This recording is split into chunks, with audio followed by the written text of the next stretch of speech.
네, 아침 저녁과 낮에 일교차가 굉장히 심해졌습니다. 여러분 건강에 유의하시길 바랍니다. 제가 아주 오래전부터 아는 지인이 있습니다. 근데 이분은 늘 입버릇처럼 이런 말을 했어요. 자신은 물질에 초연하다. 그리스도인들은 물질에 얽매이면 안 된다고 말을 하면서 돈 문제가 나오면 무관심한 태도를 보였습니다. 전혀 관심이 없는 것처럼 보였습니다. 그리고 노후에 대해서도 이렇게 말했습니다. 노후는 다 하나님께 맡겼다. 자신은 전혀 걱정을 하지 않는다. 그리고 얼마 지나지 않아서 그분에 대한 이야기를 듣게 되었는데 여러 곳에 투자를 했고 그리고 일부는 손해를 봤다는 이야기를 들은 적이 있습니다. 이분은 평소에는 물질에 초연했다고 말을 했는데 왜 행동은 다른 행동을 했을까요?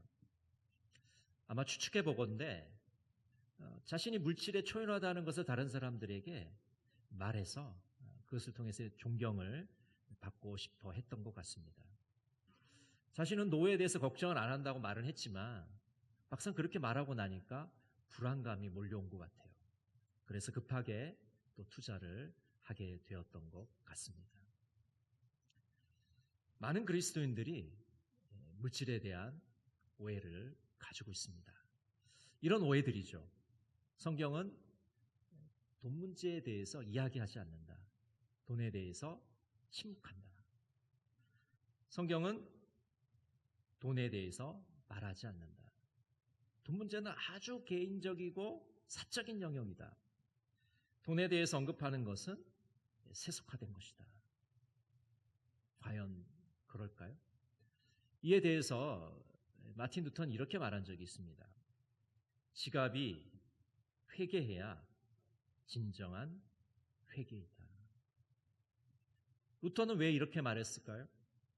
우리가 입술로만 하나님을 고백하는 것이 아니라 우리가 가장 예민하게 생각하고 가장 중요하게 생각하는 이 재정의 문제가 하나님 앞에 분명히 드러나야만 그것이 회개일 수 있다는 것입니다.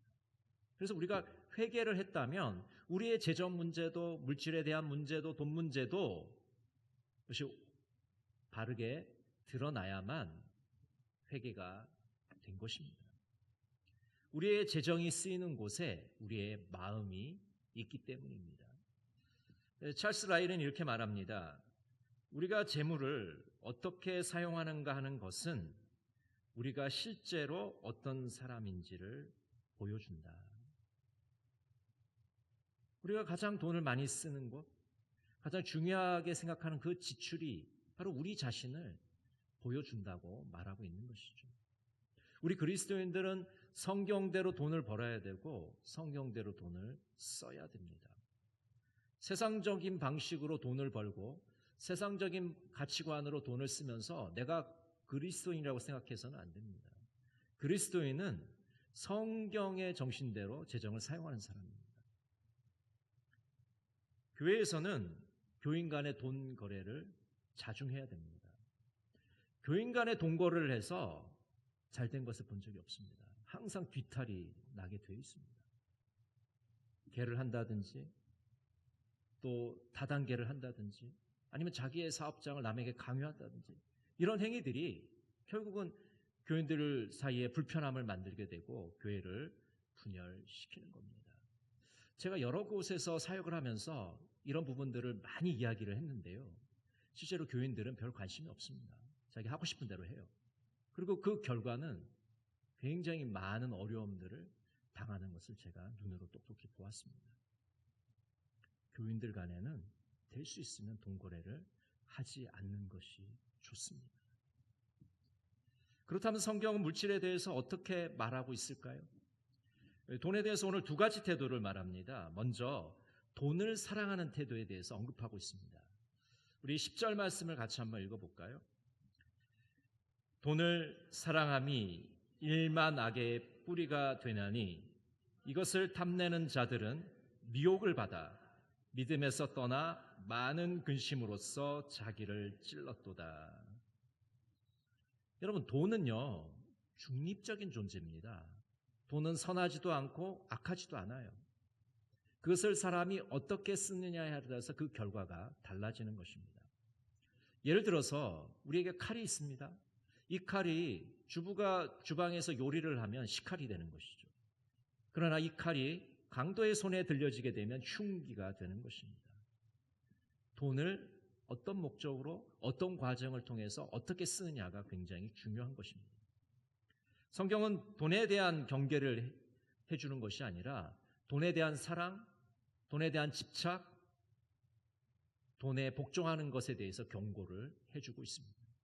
탐욕에 대해서 경고하고 있는 것입니다. 돈을 숭배하지 말고 돈을 선용하라고 우리들에게 촉구하고 있습니다. 누가복음 16장 13절에 보면 이렇게 말씀합니다. 지파인이 두 주인을 섬길 수 없나니 혹 이를 미워하고 저를 사랑하거나 혹 이를 중히 여기고 저를 경히 여길 것임이니라. 너희는 하나님과 재물을 겸하여 섬길 수 없느니라. 예수님은 두 주인을 섬길 수 없다고 말합니다. 하나님을 섬기거나 재물을 섬긴다는 겁니다. 우리가 그리스도인이 된다는 것은 선택을 해야 된다는 겁니다. 예수 믿기 전에는 내가 어떤 선택을 해도 상관이 없습니다. 그러나 이제 그리스도인이 된 사람은 누가 우리의 주인인지를 분명히 밝혀야 됩니다. 물질이 내 주인인지 아니면 하나님이 내 주인인지를 분명하게 드러내야 되는 것이죠. 탐욕은 돈을 주인으로 섬기는 것입니다. 돈을 숭배하는 겁니다. 돈을 사랑하고 돈에 집착하는 것입니다. 그래서 더 많은 것들을 가지려고 노력합니다. 더 많은 소유를 가지려고 애를 쓰는 것이죠. 잠언 30장 15절은 이렇게 말씀합니다. 거머리에게는 두 딸이 있어 다오다오 하느니라. 족한 줄을 알지 못하여 족하다 하지 아니하는 것 서너시 있나니. 여러분 거머리에 물려본 적이 있으십니까? 거머리의 특징은요, 피를 계속해서 빨아대는 겁니다. 그치지 않아요. 멈추지 않습니다. 사람이 쓰러질 때까지 피를 빨아요. 먹는 게 거머리입니다. 족한 줄을 알지 못합니다. 돈에 대한 사랑은, 돈에 대한 욕심은 멈추지 않습니다. 마치 가속 페달을 밟은 것처럼 돈에 대한 탐욕은 끝까지 가는 것입니다. 그래서 성경은 돈을 일만 악의 뿌리라고 말씀하고 있습니다. 돈이면 다 된다는 생각을 가지고 수단과 방법을 가리지 않고 돈을 추구하게 되면 여러 가지 죄악들을 저지르게 되는 것입니다. 돈에 대한 탐욕은 어리석고 해로운 욕심에 빠지게 합니다. 시험에 들게 합니다. 미혹을 받아서 덫에 걸리게 합니다. 덫에 걸리게 되면 빠져나오기가 어렵습니다. 돈의 결과, 탐욕의 결과는 파멸과 멸망입니다. 미국의 소설가 중에 피츠제럴드의 이 위대한 개츠비라는 소설이 있습니다. 아마 이 영화로도 본 분이 계실 겁니다. 디카프리오가 나오는 영화인데요. 이 개츠비라는 이 부자는 엄청나게 재산을 많이 축적해가지고 자기가 원하는 진정한 사랑을 찾고자 했지만은 실패하고 비극적인 죽음을 맞이하게 됩니다. 이 개츠비는 매주 토요일마다 성대한 파티를 열어서 수많은 사람들을 초대해요. 그런데 그 파티를 여는 목적은 뭐냐면 자기의 전 애인인 이 데이지를 만나기 위해서입니다. 우연하게도 마주치려고 이 엄청난 파티를 열죠. 그 수많은 사람들이 찾아와서 친구를 청합니다. 그런데 그 파티에 온 사람들은 진정한 관계가 아니라 그저 허울뿐인 관계였던 것이죠. 개츠비는 전 애인 데이지를 다시 만나기 위해서 모든 것을 바쳤지만은 그것은 순수한 사랑이 아니라 돈으로 데이지의 환심을 사려는 욕망이었던 것입니다. 위대한 개츠비에서 우리에게 보여주는 것은 돈을 통해서 우리는 행복을 보장받지 못한다는 사실입니다. 물질을 숭배해서는 우리는 아무것도 얻을 수 없다는 것을 우리들에게 경고하고 있습니다. 돈에 대한 집착이 결국 무엇을 가져오는지, 탐욕의 결과가 무엇인지를 우리에게 잘 보여주고 있습니다. 여러분, 돈을 사랑하는 태도, 돈에 집착하는 것, 탐욕은 결국 우리의 삶을 망가뜨리게 됩니다. 그래서 오늘 성경은 두 번째 태도를 우리에게 권면하고 있습니다. 그것은 바로 자족하는 태도입니다. 우리 6절 말씀을 같이 한번 읽어볼까요? 그러나 자족하는 마음이 있으면 경건은 큰 이익이 되느니라. 자족한다는 것은 스스로 만족하며 살아가는 겁니다. 현실을 긍정하며 살아가는 겁니다. 경건의 길을 걸어가는 것입니다. 돈의 노예가 되는 것이 아니라 돈을 다스리고 돈의 주인 노릇을 하는 것이죠. 여러분, 우리가 돈의 주인이 되려면 그리스도 안에 있어야 됩니다. 여러분, 그리스도 안에 없으면 우리는 돈을 지배할 수 없어요. 돈을 통제할 수 없습니다. 오히려 돈의 이용을 당하게 됩니다. 돈의 지배를 받게 되는 것입니다. 빌립보서 4장 13절은 이렇게 말씀합니다. 내게 능력 주시는 자 안에서 내가 모든 것을 할 수 있느니라. 여러분, 내가 모든 것을 할 수 있느냐 앞에 분명한 전제 조건이 있어요. 내게 능력 주시는 자 안에서. 여러분, 자족하는 태도는요, 그리스도를 통해서 우리가 충만해지는 겁니다. 예수님을 통해서 내가 풍성해지는 겁니다. 주님께서 내게 능력을 주시는 그 능력 안에서 우리는 모든 것을 할 수 있습니다. 비천에 처할 수도 있고 풍부에 처할 수도 있습니다. 외부적인 환경에 상관없이 주님을 사모하고 주님을 사랑하고 주님을 따르며 살 수 있게 되는 것입니다.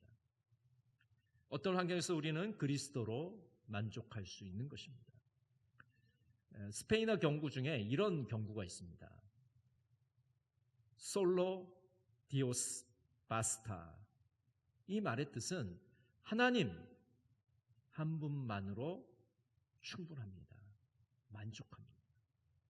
한번 따라해 보실까요? 솔로 디오스 바스타. 하나님 한 분만으로 충분합니다. 여러분, 이 고백이 우리의 고백이 되기를 원합니다. 우리가 좀 전에 부른 충만이란 찬양도 이렇게 되어 있죠. 무명이어도 공허하지 않은 것은 예수 안에 난 만족합니다.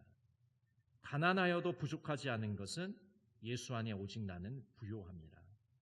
난 예수로 충만하네. 난 예수로 충만하네. 난 예수로 충만하네. 영원한 왕 내 안에 살아 계시네.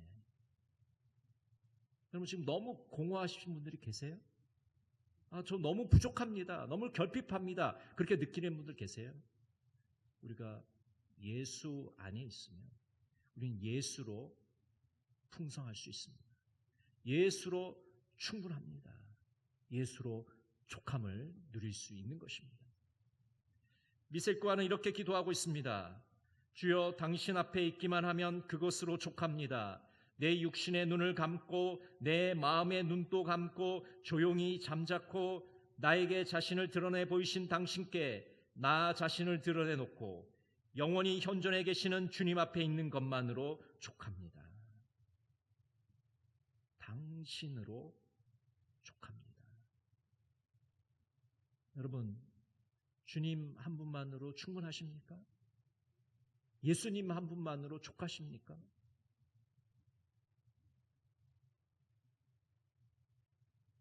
예수 외에 수많은 것들에 우리의 마음을 뺏기고 정신을 뺏기고 있어요.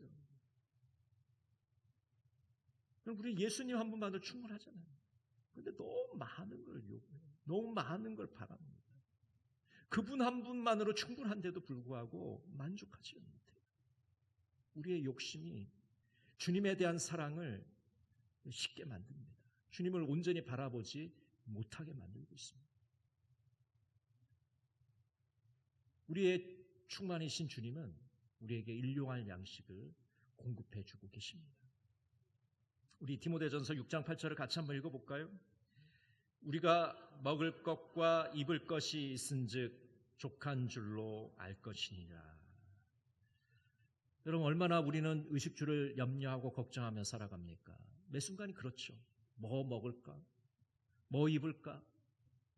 잘 때는 있을까? 이런 걱정으로 살아갑니다. 근데 우리의 충만이신 주님은 우리에게 일용할 양식을 주신다고 약속하고 계시지 않습니까? 고아들의 아버지 조지 밀러라는 분이 계십니다. 이 조지 밀러는 그의 일기장에 이렇게 적었습니다. 나는 내 손에 있는 작은 것을 바라보는 것이 아니라 하나님의 충만하심을 바라보고 있었다. 조지 밀러는 몸도 약했습니다. 고아원을 운영하는데 재정적인 압박을 늘 당하고 시달렸습니다. 그러나 그 중에서도 그는 하나님의 충만하심을 바라보고 살아갔던 것입니다. 그래서 하루 이런 일도 있었어요. 아주 폭우가 쏟아지는, 비가 엄청나게 쏟아지는 날이었습니다. 근데 아침 식사를 해야 되는데 그 고아원에 아무것도 먹을 거리가 없었어요. 400명이나 되는 고아들이 식탁에 앉아서 그냥 물구멍이 앉아 있었습니다. 그때 조지 뮬러가 이 고아들과 함께 아침 식사 기도를 합니다. 여러분, 아침 식사 기도는 어떨 때 하는 겁니까? 먹거리가 있어야 될 거 아니에요. 먹을 게 있지 식사를 기도를 하는 거지. 아무것도 지금 없는데 식사 기도를 하는 거죠. 그 식사 기도를 하고 있는데 똑똑똑 누군가 밖에서 문을 두드립니다. 보니까 마차가 있고 그 마차 안에는 신선한 빵과 우유가 가득했습니다. 그래서 그 이유를 들어보니까 인근 공장에서 직원들 야유회를 하려고 엄청나게 빵집에 주문을 많이 해놓은 거예요. 근데 폭우가 쏟아지니까 다 취소를 해야 됩니다. 근데 이거 며칠씩 갖고 갈 수가 없잖아요. 그래서 이 고아원을 가져다 주게 된 것입니다. 조지 밀러는 이런 일들을 고아원을 운영하면서 계속적으로 이 기적적인 하나님의 손길을 경험하게 됩니다. 하나님께 간절하게 간구했을 때 하나님께서 선한 역사를 일으키신다는 것을 그는 눈으로 체험했던 것입니다. 여러분, 우리가 자족하는 태도로 살아가려면 욕심을 내려놔야 됩니다. 돈에 대한 사랑, 돈에 대한 집착, 탐욕을 가지고서는 우리가 자족하는 마음을 가질 수가 없습니다. 여러분, 욕심을 내려놓으면 어떻게 해야 됩니까? 명상을 해야 됩니까? 욕심을 내려놓으려면 우리의 필요와 욕망을 구별을 할 줄 알아야 됩니다.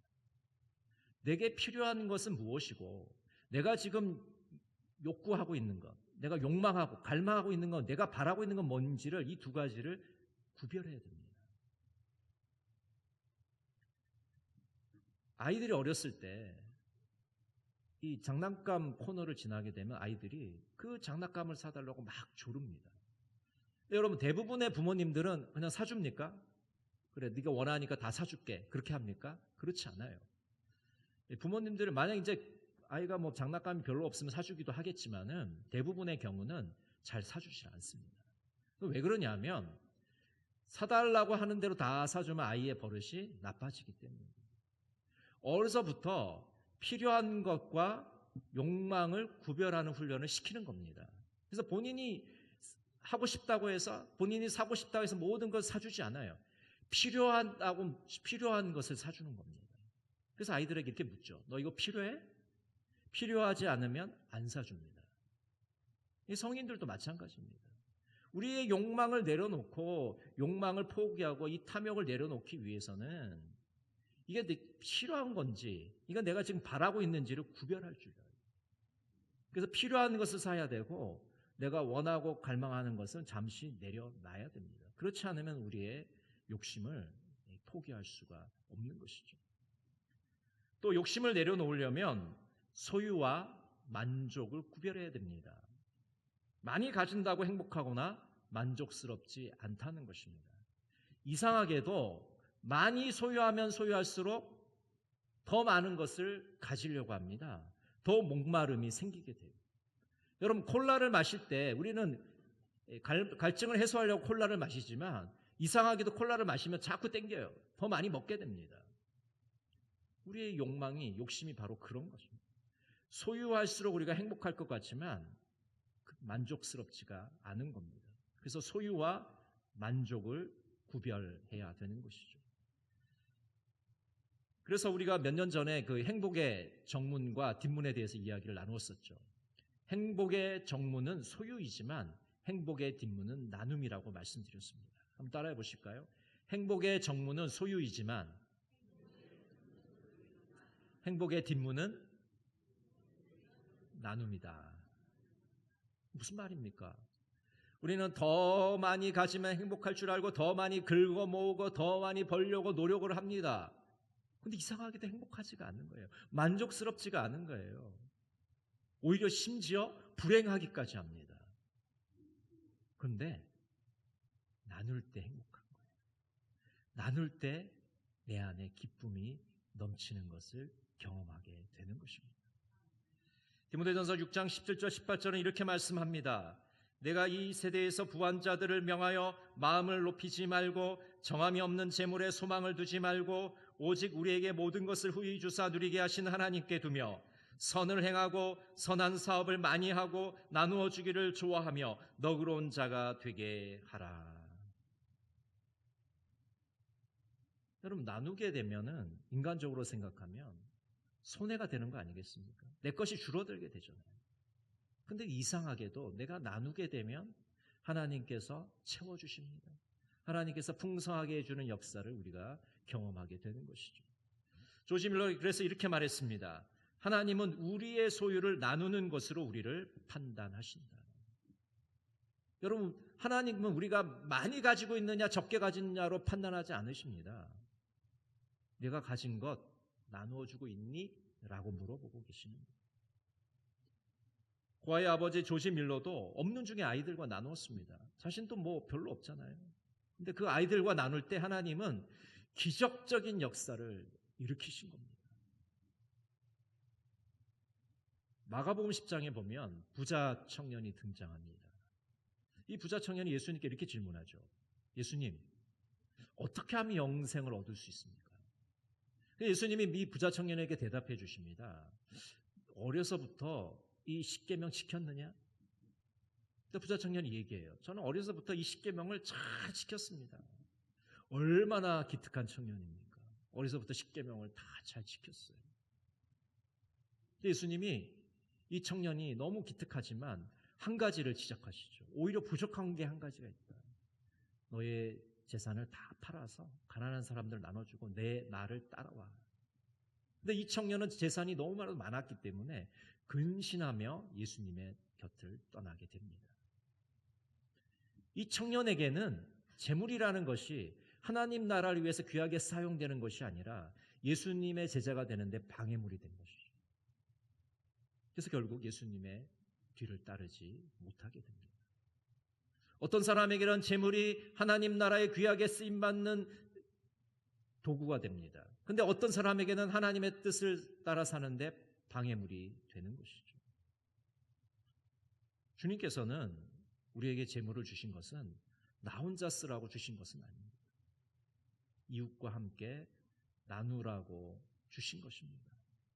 약자를 돕고 어려운 이웃을 도우라고 우리에게 재물을 주신 것입니다. 매년 대림절이 되면 우리가 온돌 헌금을 했습니다. 그 온돌 헌금을 통해서 이 동광동 주민들과 함께 나누었습니다. 그런데 이렇게 얘기할 수도 있지 않겠습니까? 아니, 목사님, 그 헌금 가지고 이 동광동 주민 얼마나 도움이 되겠습니까? 큰 도움이 되려고 우리가 온돌 헌금을 하는 것이 아니고 우리의 작은 힘을 모아서 하나님의 역사, 그 오병이어의 역사를 우리가 기대하는 것입니다. 작은 힘들이 모여져서 큰 힘이 되는 것을 우리가 경험해 왔기 때문입니다. 중요한 것은 액수가 아니라 나눔을 시작하는 것입니다. 우리가 나눔의 삶을 살아갈 때 우리의 욕심이 포기되고 우리는 비로소 행복감을 느끼게 되는 것입니다. 나눔은 꼭 물질적인 것만을 의지하지는 않습니다. 다정한 인사, 반가운 미소, 위하는 마음, 위로의 말, 격려의 박수, 따뜻한 포옹, 함께 있어주는 것, 겸손과 배려, 격려하고 칭찬하는 것, 이런 것들이 다 우리가 돈 없이도 얼마든지 이웃과 나눌 수 있는 것입니다. 우리가 나눌 때 예수 안에서 참 만족을 누리게 됩니다. 자족하는 마음을 갖게 됩니다. 여러분, 이 나눔을 통해서 자족하는 마음을 누리시기를 간절히 바랍니다. 여러분, 돈에 대한 올바른 태도를 가져야 우리는 건강한 신앙생활을 할 수 있습니다. 신앙생활에 어려움을 겪는 어떤 분들은 이 물질관이 제대로 정립되지 않았기 때문에 어려움을 당하는 것을 제가 여러 번 보게 되었습니다. 여러분, 돈에 집착을 하고 돈을 사랑하고 돈의 노예가 되면 우리는 결코 주님의 제자로서의 삶을 살 수가 없습니다. 그래서 존 웨슬리 이렇게 말했죠. 먼저 당신이 할 수 있는 최선을 다해 돈을 벌고, 둘째 할 수 있는 모든 것을 절약한 뒤에 모든 힘을 다해 베풀라. 자족하는 마음이 있어야 우리는 행복한 삶을 살아갈 수가 있습니다. 우리 있는 모든 것을 이웃과 함께 나누고 베풀 때 우리는 진정한 기쁨과 보람을 누릴 수 있습니다. 여러분, 한 분뿐인 인생 멋지게 살고 싶지 않으십니까? 돈을 사랑하는 마음을 내려놓고 주님 안에서 참 만족을 누리시기를 바랍니다. 이번 한 주간도 돈에 대한 올바른 태도를 통해서 참된 행복을 누리시는 우리 동강의 모든 성도들이 되시기를 간절히 바랍니다. 기도하겠습니다. 사랑의 하나님, 주님께서 우리에게 주신 물질을 제대로 사용하고 있습니까? 정직하게 벌고 최선을 다해 나누게 하여 주시옵소서. 돈을 사랑하는 마음 대신 그리스도 안에서 자족하는 마음을 갖게 하여 주시옵소서. 예수님의 이름으로 기도드립니다. 아멘.